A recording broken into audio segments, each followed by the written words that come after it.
Welcome everyone to the Facebook Ads Creative Audit event in partnership with Wizzo. Today, the Facebook's ads expert, Justin Lalonde, will provide free creative audits for your business, helping you identify areas for improvement and offering actionable tips for optimizing your advertising campaigns. Before I turn it over to Justin, I'd like to quickly introduce Replo. Replo is a visual web development platform that allows teams to create beautiful, high-performance landing pages on Shopify without the need for developers. Replo is light years ahead of other page builders when it comes to customization and page speed, and we have a library of hundreds of proven landing page templates that anyone can use, as well as certified experts who can help build custom pages in just a few days. We'd like to extend our gratitude to Justin for hosting this event and sharing his expertise. And so without further ado, let's dive into the world of Facebook ads and discover how to unlock their true potential. Awesome. Welcome, everyone. This is Justin, founder at paidadvertising.com. So want to present a little bit today about different ways that you can structure your Facebook and, for that matter, TikTok ads too, from a pre-ad standpoint. So I really want to focus on the pre-ad process of researching and essentially mapping out your ideal persona. So I've got 3 different decks opened up in front of me that I want to share with you and ultimately help you craft higher converting ads. So let's get into it. Essentially, to get straight into it, one of the first things I want to talk about is kind of our process from a macro perspective on how we create ads. Then I'll specifically touch on UGC ads, actually, that you should be able to do with your brand. I think there's a lot of misinformation going on in the space about that specifically, so I definitely want to touch on that. And then finally, diving a little bit deeper within one part of the first process I'm about to share with you. So let's get into it. First things first that I do when planning out ad creatives for our Facebook or TikTok ads campaign is map out the product and persona. So in this case, if we kind of divide those into 2 different categories, well, persona, you want to map out who you're speaking to. And a lot of people sometimes confuse their current audience with their ideal audience. And the thing is, some people may want or may think they're appealing to their current audience when in fact they're only speaking to a potential or ideal customer. And that happens very often, where, as an example, underwear brands will have the perfect silhouette model in their ads, and then they think this is who they're attracting, but then they look at inventory, they're selling out extra large and double XLs because they're actually in fact showing a desirable situation in the real audience that they're attracting. So one of the first things you want to map out is persona. So this is who you're speaking to in your ad: age, gender, statistics, affinities, interests, etc. So if you're an existing brand, which I believe most of you watching this part of the Replo community are, you can look through your own data. So Google Analytics, ad platform data, and Shopify data in order to pull these out. So you build your current persona from there. For product specifics, it's pretty simple. You start by listing out all of the features. Think about it in a bullet point basis. So all the features of your products, then all of its USPs. So unique selling propositions, right? What makes you unique as a brand, or what makes your product unique amongst other competitors. And then last but not least, mechanisms. So again, it could be a simple tweak in the way that you do things that is different. You could have the same feature or the same kind of USP as another competitor, but you might have enhanced that with a specific twist on it, right? Second step, and by the way, any of that you can do either in a Google Sheet or Google Doc. It's up to you. So I would make a Google Doc with my persona. I could even give it a name, right? Let's say I'm building Stephanie out here. I'm building a name for that. And then product. Step 2, it's diving deeper into the persona. So desires and pain points. The way you want to go about it is the following. So I always say, and I like this little graphic at the bottom.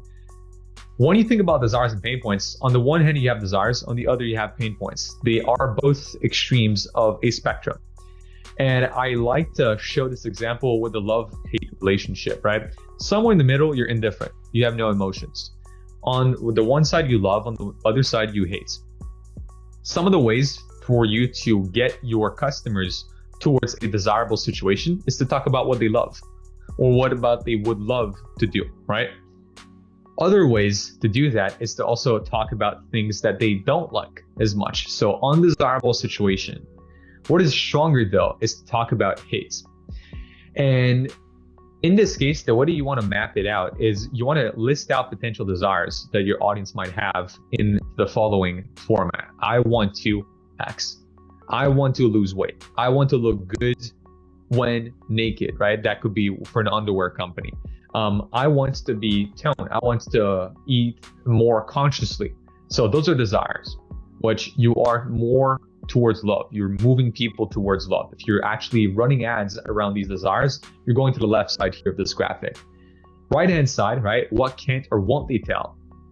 So this is basically what goes on in the mind of these prospects or potential clients of yours at this stage. So instead of saying, I want to eat healthy, well, here it's like, I have a hard time making health conscious choices. Or they could also say, which is what won't they tell, which is a level deeper. This is essentially what you usually won't even admit to themselves. I am overweight, right? And then regardless of where you want to bring people to or away from, I usually like to try and bring people away from an undesirable situation. That's usually much stronger. People hate more than they love, fortunately or unfortunately for you as a marketer. And moving people away from an undesirable situation is easier for businesses that have a specific use case or mechanism in their product, right? Supplements, as an example. Or even if we think about fashion brands that, let's say, period underwear, or anything that has a specific use case. We had a brand as an example at some point that had a golf club grip that was tracking your swing. That's a product that's pretty unique and easy to pinpoint a problem. Now, if you're a fashion brand selling general fashion products, it might be a little harder to bring people away from something they don't like. And in that case, you'd focus a little bit more on a desirable situation. Fashion is more about desire, about creating a desire within the audience or pulling it out. And in most other industries are about pain points, removing people away from pain. So you can figure these out by review mining, right? Going through Amazon reviews of similar products, competitor research, you look into their website, your own research, right? If you have reviews.io as an example or other reviews app. Market research, AI is also a great way for you to do that. You ask ChatGPT point blank, here is my persona, here's my product and all of its features, USPs and mechanisms. What are potential desires and pain points my audience will have? Step 3. What you do is you look at your step 1 product features, and then you try and switch all of them to benefits. I have a very simple graphic here at the bottom, right? All the features of an umbrella: unbreakable design, waterproof material, real wood handle. Great. What does that do to me? Well, it protects you from harmful sun rays. It also blocks out raindrops, right? Keeps you dry. So turning these features into benefits. Basically, you just need to write out all of your features. Let's just say, let's go back right here, right?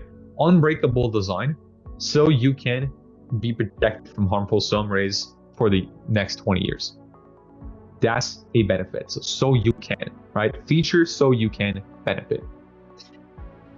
Finally, once you've got your feature, then benefit in a second column. You actually want to map out any of the desires and pain points that you've found in the previous step and associate those with any of the features and benefits you just listed out. So feature, benefit so you can, then desire and pain point. Step 4, you get into awareness level, which is actually, I'll go deeper on that in one of my next decks in just the next few minutes. So basically at different awareness levels, your prospect is asking themselves different questions. I'll actually get on that. So I'll skip that real quick and we'll get back to that because I think this is where a lot of time you'll spend your time focusing on different variables within your audience. Now, sophistication is not as much a variable. It's usually pretty fixed. Sometimes it might change, especially through time. If you give it enough time, your market will evolve. Basically, what you would do in this case is you talk about all the problems solved with your product. So again, think about the benefits that you have, and then ask yourself what stage each problem is at. So AI can be very helpful to help you at that point.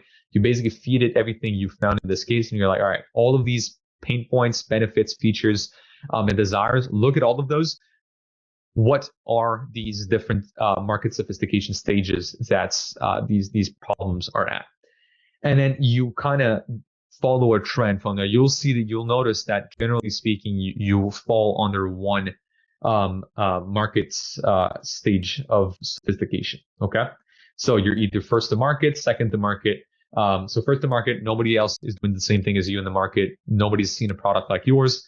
Second to market, well, prospect has seen a couple brands like yours, but it's still very new.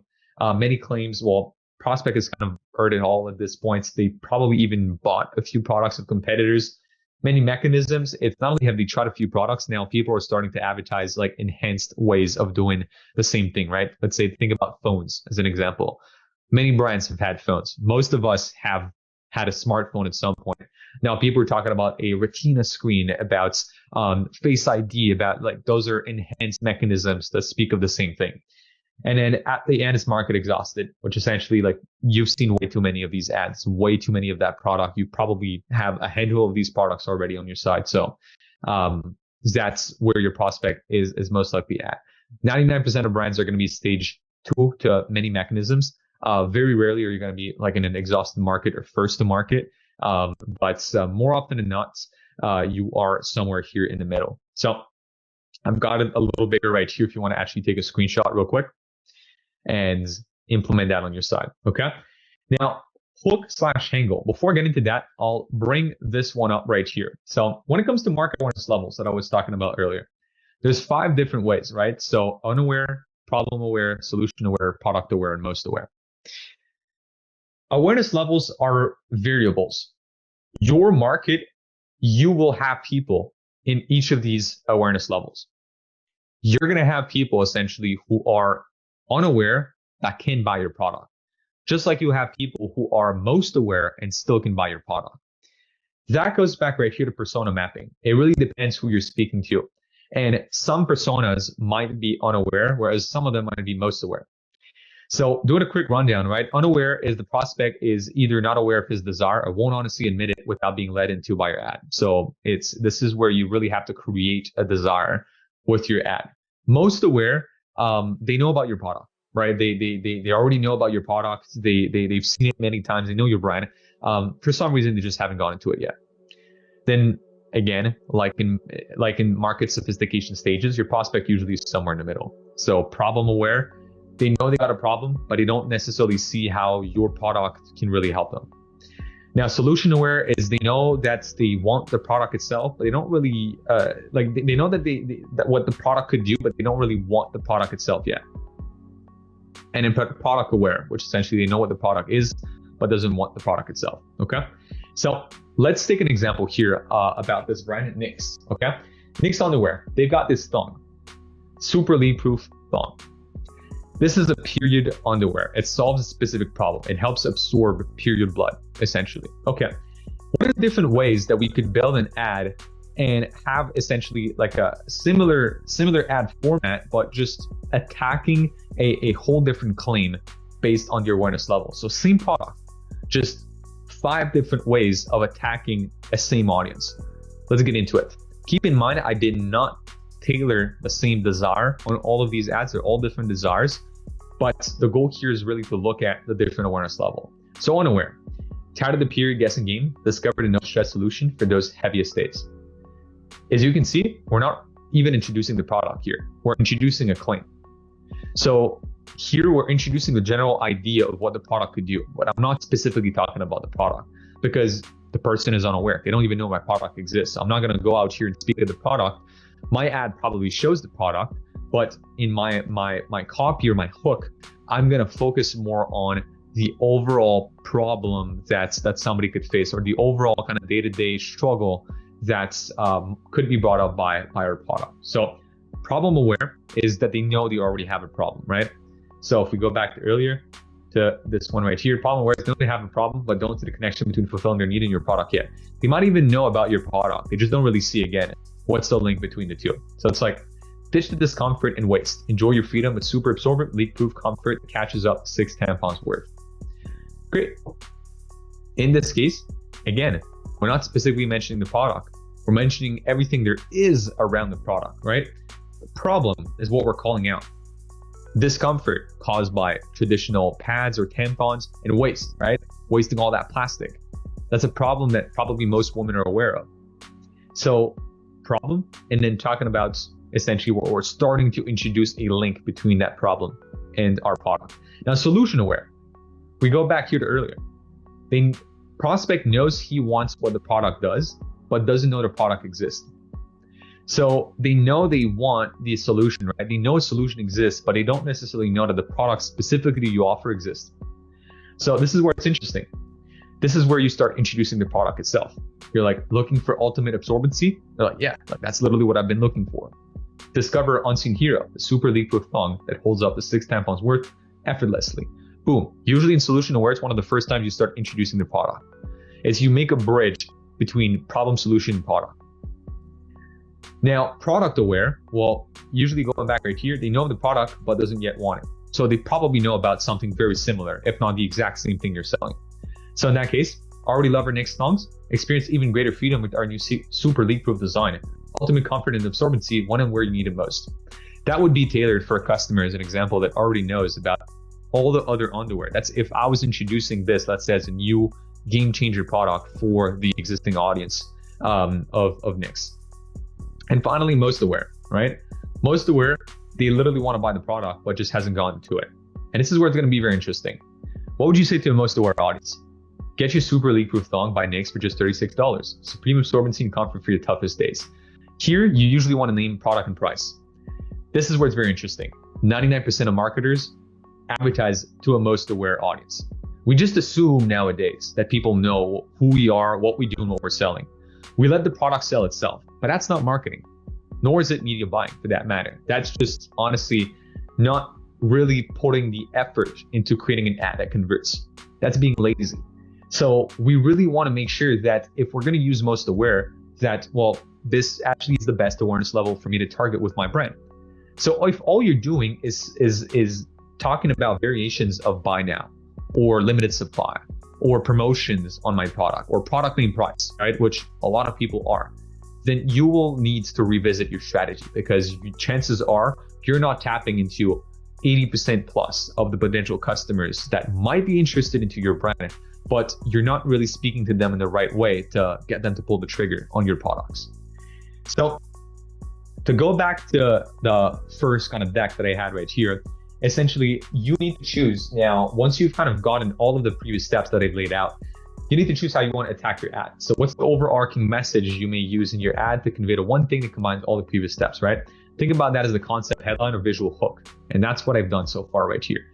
Usually you would want to pick one desire or pain point, one awareness level, one sophistication stage, combine all three of those together and make up one headline or hook that is going to be your leading concept and overarching idea for your ad. All right. And then we get into the copy creative part, which essentially you can choose whether you want a static or video. There's no right or wrong, depends on your industry and also ad account data here. Static, just a little reminder, creative sells the copy sells the click. It's usually how it works. People don't, like if you think about a video, right? A video is quite long, and I'll tell about it right now, right? Copy sells the video sells the click. You don't really want to spend time watching a video, which is why you have two ways of getting your audience to stop and watch your video. Either they are hooked by the start of your video, which is your hook, right? Or they are hooked in by the small line of copy that they can see. So that's why you don't want to go crazy with super long copy for a video. Usually it's really short copy that accompanies a video ad. And same thing for static. If people see essentially an image, it's not a lot to consume an image, right? It's pretty quick to grasp the concept of an image. So image shouldn't be buried under a lot of information on there. In fact, Facebook used to have a rule that it was 20% max of text on there. Now they removed that, but nonetheless, just to say, don't bury all of your ad concept under text on your ad. Keep it clean. Let the ad hook the person in, and then they will read your copy. Okay. Now, this is where essentially you would write your script if it's a video, or editing instructions to your team, and then essentially also go about the examples that you would want to provide your editing team to make sure that they either stay on brand or deliver something along the lines that you want. Last thing I'll mention is this. If you pick the video, and not only any types of videos, right? Because videos don't need to be UGC, but if you pick the video and you decide to do UGC, there's a bit of a problem right now in this space. And I've listed a few examples of that, right? So if you go on YouTube, if you go on Twitter, Facebook, you'll see something like that. the best UGC framework to use, right? Or building blocks, like the one you see here in the back, right? We'll put your hook there, demo right here, benefit. Okay, sure. People tell you to do that, and then they're like, run an ad that way. And traditionally speaking, here's what people do most of the time. They're like, okay, great. This marketer or person told me to use this framework. That must be the winning key to make my ads convert. All right, so this is the perfect framework for my ad. Now, how can I fit my product and brand in this framework, right? Okay, what hook can I make now? Or what problem can I speak about? Or how can I introduce my product, right? What solution should I be speaking to? Well, here's the thing. If you really think about an ad framework like this one, this technically is a problem-aware ad, right? If you go back to earlier to what we said, this is a problem-aware ad. Why? Because we start by stating the problem. So with that being said, if you're doing ads this way, you are doing it the other way around. You're trying to take or assume a certain awareness level within the audience and then trying to fit your messaging in there. Whereas the opposite is what you should be doing. Let me first understand my audience, their core desires, what moves them, and fully break down my product as I've shown you so far. Then I'll pick the most adapted framework or recipe to my scenario. And then this is where once you've laid out everything that I mentioned right here, right? Once you've done, like, you've got your product persona, desires, pain points, your feature into benefits, you know the awareness level that is most likely to be hitting your right audience. You notice your sophistication stage. You know what overall concept you're going to go with. Boom. Then pick whatever creative type you're gonna run. And if it so happens that you believe a UGC video is it after doing all of that because you think your audience resonates well with UGC, good. Then you decide a framework only based on what you would have found in your research process. So this is where you then go back right here, pick one of these frameworks, and then implement it. Same thing as swap files. People often do that now. Foreplay.co is super popular. Everybody's now saving ads on this tool. Amazing tool. But people are using it wrong. They're going on Foreplay, looking at brands and ads that they run, saving these ads locally on their side. And then when it comes time to run ads, they're like, what ads should I create for my brand? They're going to open up their swap file now on Foreplay, take whichever ad looks the best, and recreate it for their brand with no thinking process. And the bottom 30% of marketers usually want to do that. This is called imitation. You imitate what other similar brands have done to succeed. And one of the best ways to do that is to go on Foreplay and filter ads by longest running. If a brand has been running an ad for months, chances are this ad is converting. So you can do that, right? But then you imitate. And the real breakthroughs that you have in advertising are through ideation. And you can't ideate by taking a framework or an ad swipe file and creating upon it. You can only ideate by doing the proper research. So all in all, do the research first, then pick your framework, and you'll have a much better chance of succeeding with your ads than if you first started with an ad inspo or framework and then tried to fit your message within it.